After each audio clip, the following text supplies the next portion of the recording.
Assalamualaikum warahmatullahi wabarakatuh. Sebelumnya perkenalkan, nama saya Nafi Rahima Aliani dengan NIM L100 2054 dari kelas A. Pada kesempatan kali ini, saya akan mempresentasikan terkait public speaking. Namun, sebelum masuk kepada materi, saya teringat salah satu kutipan dari Lily Walters yang berbunyi, keberhasilan presentasi Anda tidak akan dinilai dari pengetahuan yang Anda kirimkan, tetapi dari apa yang diterima oleh pendengar. Jadi, dari kutipan ini dapat disimpulkan bahwa kita sebagai public speaker pada saat melakukan sebuah presentasi kepada audiens sebisa mungkin menyampaikan materi dengan baik dan tentunya tidak bertele-tele. Sehingga apa yang kita sampaikan dapat diterima dengan baik oleh audiens kita. Tentunya hal ini akan berhubungan dengan presentasi yang akan saya sampaikan, yaitu terkait dengan public speaking. Baik, saya akan memulai presentasi saya dengan satu pertanyaan, yaitu apa sih public speaking itu? Public speaking adalah sebuah cara komunikasi untuk menyampaikan pesan atau informasi di depan halayak umum atau sekelompok orang. Public speaking ini sendiri memiliki beberapa tujuan. Yang pertama adalah untuk menyampaikan informasi, yang kedua adalah untuk menghibur audiens, dan yang ketiga adalah untuk mengajak atau mempengaruhi audiens itu sendiri. Dikarenakan cara berkomunikasi di public speaking ini dilakukan di depan halayak umum dan banyak orang, maka kita diharuskan untuk menyampaikan pesan secara terstruktur dan juga terencana. Seorang public speaker tentunya membutuhkan keahlian untuk berbicara secara jelas, terstruktur, mudah dipahami, dan juga tentunya tidak bertele-tele. Selain itu, public speaker haruslah memiliki kepercayaan diri yang tinggi, menguasai materi dengan baik, dan juga memiliki cara berkomunikasi yang baik. Lalu, mengapa sih public speaking itu sangatlah penting, terutama bagi kita para mahasiswa? Public speaking sangatlah penting, terutama bagi kita para mahasiswa, dikarenakan public speaking ini sendiri memiliki beberapa tujuan. Tujuan yang pertama adalah untuk mendapatkan perhatian publik. Public speaking ini sendiri penting sekali dalam hubungan masyarakat dan juga hubungan bisnis. Kemampuan persuasi dan kemampuan untuk mendapatkan perhatian dari orang lain sangatlah diperlukan dalam public speaking ini sendiri. Tentunya, kemampuan-kemampuan tersebut dapat membuat kita melangkah lebih maju. Dengan kita mendapatkan perhatian dari publik, tentunya apa yang kita inginkan akan lebih mudah untuk kita dapatkan. Tujuan yang kedua adalah untuk memberikan informasi. Kemampuan kita untuk memberikan informasi kepada orang lain merupakan salah satu aspek terpenting dari kegiatan public speaking ini, atau yang lebih kita kenal dengan berbicara di depan umum. Ketika kita mempresentasikan makalah penelitian, mempresentasikan ide dan juga melakukan promosi kepada atasan ataupun klien kita, tentunya kita akan membutuhkan kemampuan public speaking atau berbicara di depan umum yang baik.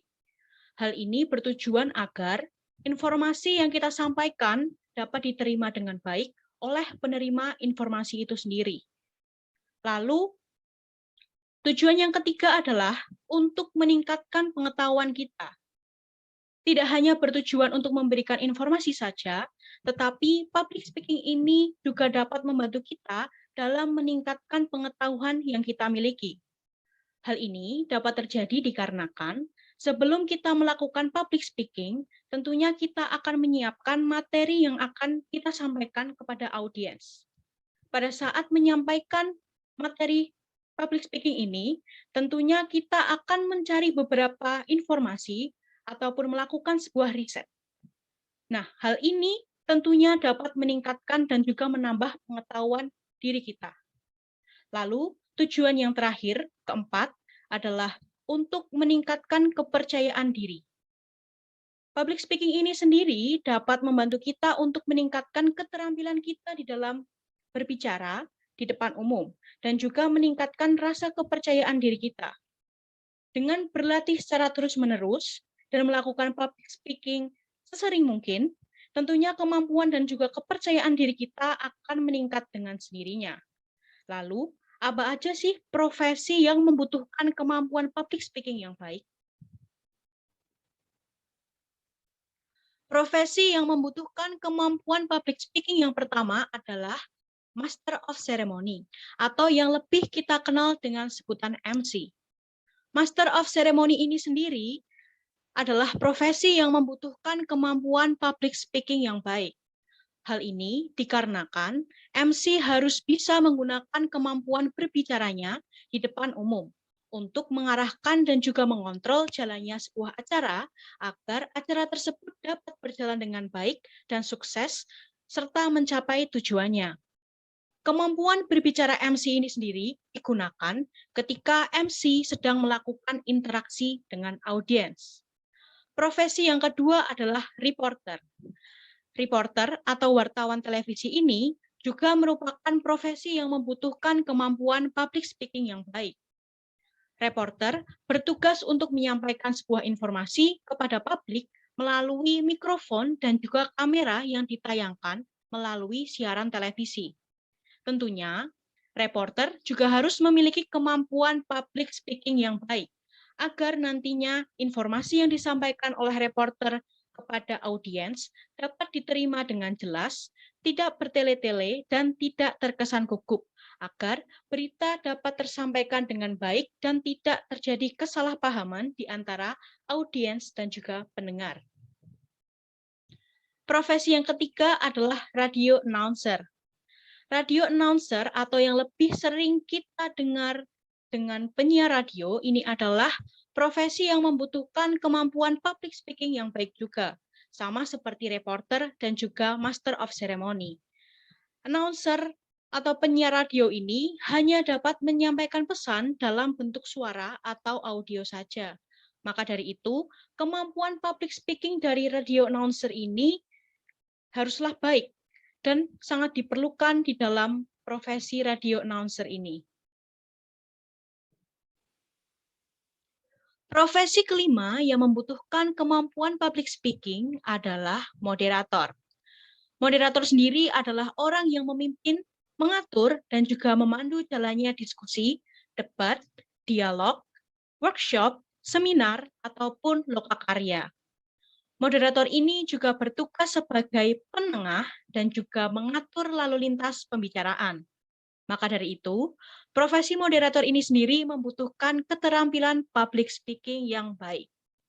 Lalu, profesi yang kelima adalah dosen. Dosen merupakan profesi yang memiliki tugas untuk memberikan pengetahuan kepada mahasiswanya. Dosen adalah profesi yang mengandalkan kemampuan berbicaranya. Kemampuan berbicara seorang dosen ini tentunya bermanfaat agar mahasiswanya dapat menangkap ilmu yang disampaikan. Jika seorang dosen tidak memiliki kemampuan berbicara yang baik, tentunya nantinya akan menyebabkan mahasiswanya merasa kesulitan dalam memahami ilmu yang disampaikan oleh dosen tersebut. Lalu, profesi yang keenam, yang terakhir adalah motivator.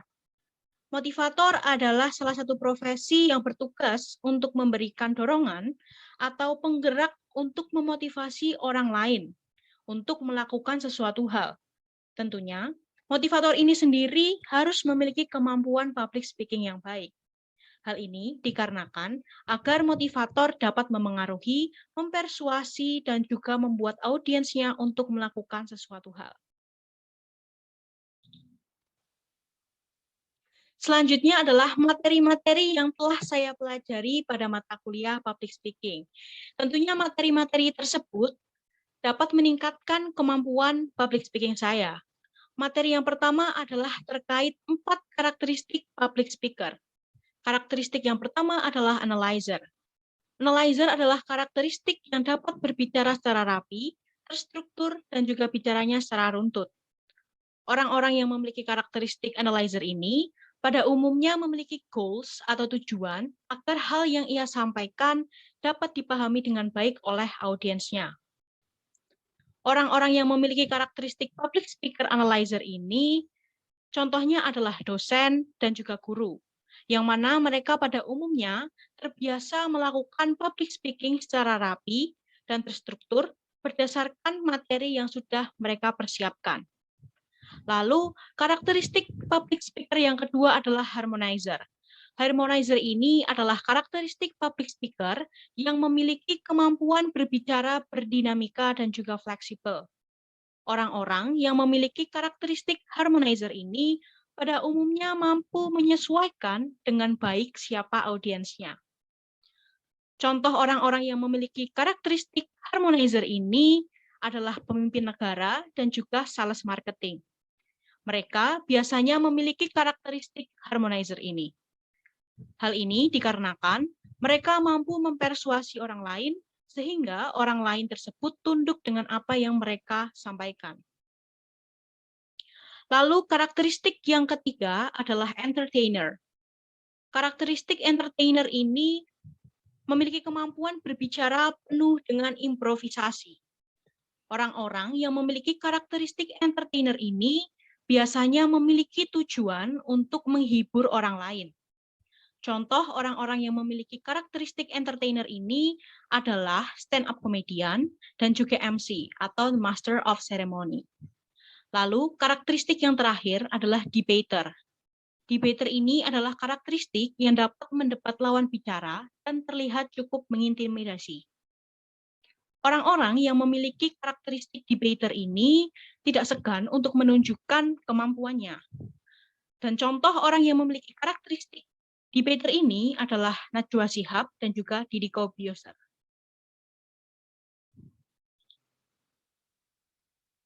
Materi yang kedua adalah terkait identifikasi audiens.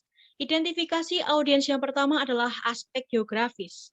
Aspek geografis ini sendiri adalah identifikasi berdasarkan wilayah asal dan juga domisili audiens. Identifikasi wilayah asal dan domisili audiens ini sendiri dapat dilakukan dengan mencari tahu audiens tersebut berasal dari perkotaan atau pedesaan. Aspek geografis yang kita identifikasi ini nantinya akan berguna untuk memahami bagaimana perilaku audiens kita. Contoh dari aspek geografis adalah audiens kita berasal dari Yogyakarta. Maka dari itu, saat kita melakukan public speaking, kita dapat menyapa mereka menggunakan bahasa Jawa. Lalu, identifikasi audiens yang kedua adalah aspek demografis. Aspek demografis ini sendiri adalah identifikasi berdasarkan status dari audiens. Pada identifikasi demografis ini, kita mencoba untuk memisahkan audiens kita ke dalam kelompok-kelompok tertentu berdasarkan variabel demografisnya. Seperti misalnya, berdasarkan umur, penghasilan, jenis kelamin, pekerjaan, agama, dan juga pendidikan. Lalu, identifikasi audiens yang ketiga adalah aspek psikografis. Aspek psikografis ini sendiri adalah identifikasi berdasarkan gaya hidup dan juga kepribadian dari audiens. Pada identifikasi aspek psikografis ini, jika kita sudah memahami karakteristik dari kepribadian audiens kita berdasarkan pada gaya hidup audiens ini, nantinya kita akan dengan mudah berinteraksi lebih intens ketika kita berada di panggung antara pembicara dan juga audiens. Nantinya akan ada terbentuk kedekatan emosional antara public speaker dengan audiensnya. Lalu, identifikasi audiens yang keempat, yang terakhir adalah aspek behavioristik. Aspek behavioristik ini adalah identifikasi audiens berdasarkan tingkat pengetahuan audiens itu sendiri. Pada identifikasi behavioristik ini, memperhatikan sikap dan juga penggunaan terhadap suatu media dari audiens yang akan hadir, mendengarkan apa yang akan kita sampaikan. Lalu, materi yang ketiga adalah terkait tips-tips bagaimana agar suara lebih enak didengar. Tips yang pertama adalah latihan intonasi atau nada suara. Latihan intonasi dapat kita lakukan dengan cara yaitu mencari naskah yang terdapat tanda baca di dalamnya. Setelah mendapatkan naskah tersebut, pada saat membaca teks naskah tersebut, coba sesuaikan dengan tanda baca yang sudah ada pada naskah tersebut. Lalu, tips yang kedua adalah menggunakan teknik smiling voice. Setelah menyesuaikan dengan tanda baca yang ada pada naskah, gunakan teknik smiling voice ini pada saat membaca naskah tersebut. Smiling voice sendiri adalah salah satu teknik vokal bagaimana kita berbicara dengan memasukkan ekspresi tersenyum. Ketika kita menggunakan ekspresi tersenyum pada saat kita berbicara, secara tidak langsung kita akan membuat suara kita ini menjadi terdengar lebih menyenangkan. Lalu, tips yang ketiga adalah atur rate atau tempo pada saat kita berbicara. Ketika kita menyiapkan suatu naskah dalam public speaking, naskah podcast misalnya, kita harus memperhatikan bagian-bagian mana yang kita diharuskan untuk membaca secara cepat dan mana bagian yang diharuskan kita untuk membaca secara lambat. Selain itu, perhatikan juga kata-kata mana yang membutuhkan penekanan dan juga kata-kata mana yang tidak membutuhkan penekanan. Jadi, ketika kita menyampaikan sebuah informasi, informasi tersebut dapat diterima dengan jelas dan tentunya tidak terdengar membosankan dan juga monoton. Lalu, tips yang keempat adalah menggunakan teknik pitch alto atau suara diafragma. Penggunaan teknik pitch alto ini sendiri tergantung kepada format dari naskah public speaking kita. Tidak semua naskah public speaking cocok menggunakan teknik pitch alto ini.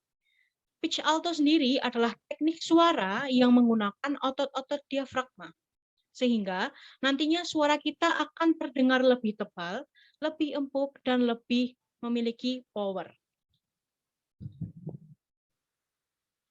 Materi yang keempat adalah metode public speaking. Metode public speaking yang pertama adalah metode manuskrip. Metode ini mempersiapkan naskah terlebih dahulu dan membaca naskah pada saat melakukan public speaking. Kelebihan dari metode manuskrip sendiri adalah dapat membantu kita untuk meminimalisasikan terjadinya kesalahan pada saat kita melakukan public speaking. Metode ini disarankan untuk kita yang sedang memulai public speaking. Kekurangan dari metode manuskrip sendiri adalah apabila kita terlalu terpaku kepada naskah, kita akan terlihat kaku, monoton, dan juga membosankan. Lalu, tips untuk melakukan metode manuskrip ini sendiri adalah ketika kita menggunakan metode manuskrip, sebaik mungkin kita menambahkan improvisasi agar pada saat kita tampil public speaking, kita tidak terlalu kaku dan supaya terdapat interaksi antara public speaker dan juga audiens. Lalu, metode yang kedua adalah metode impromptu. Metode impromptu ini sendiri adalah metode public speaking tanpa persiapan apapun. Metode impromptu ini disarankan untuk kita yang memiliki pengalaman atau jam terbang yang tinggi dalam melakukan suatu public speaking. Hal ini dikarenakan tentunya kita dapat melakukan improvisasi. Selain itu, kita juga tentunya sudah hafal dengan struktur aktivitas public speaking ini sendiri. Metode impromptu ini sendiri tidak disarankan untuk kita yang belum dan tidak terbiasa melakukan public speaking. Lalu, tips untuk melakukan metode impromptu ini adalah pahami terlebih dahulu materi yang akan kita sampaikan.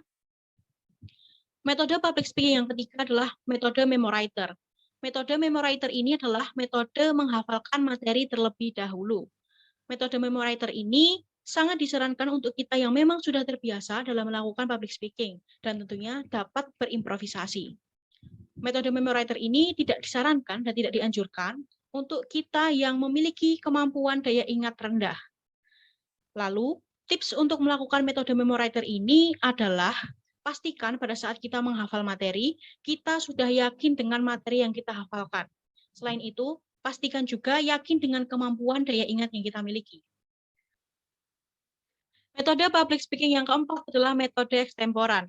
Metode ekstemporan ini sendiri adalah metode yang mempersiapkan poin-poin materi terlebih dahulu. Metode ekstemporan memiliki kelebihan, yaitu kita sebagai public speaker akan terlihat lebih luas, interaktif dengan audiens, dan juga terlihat tidak monoton. Lalu setelah mempelajari beberapa materi di public speaking, tentunya saya memiliki beberapa harapan. Harapan yang pertama dari saya adalah saya dapat melakukan public speaking lebih baik lagi dibandingkan dengan sebelum saya mempelajari beberapa materi pada mata kuliah public speaking. Harapan saya yang kedua adalah saya dapat menggunakan dan bermain intonasi serta teknik smiling voice secara tepat pada saat melakukan public speaking. Lalu, harapan saya yang ketiga adalah saya dapat memahami metode-metode public speaking dan menemukan metode public speaking apa yang cocok untuk diri saya. Sekian presentasi dari saya, kurang lebihnya mohon dimaafkan. Wassalamualaikum warahmatullahi wabarakatuh.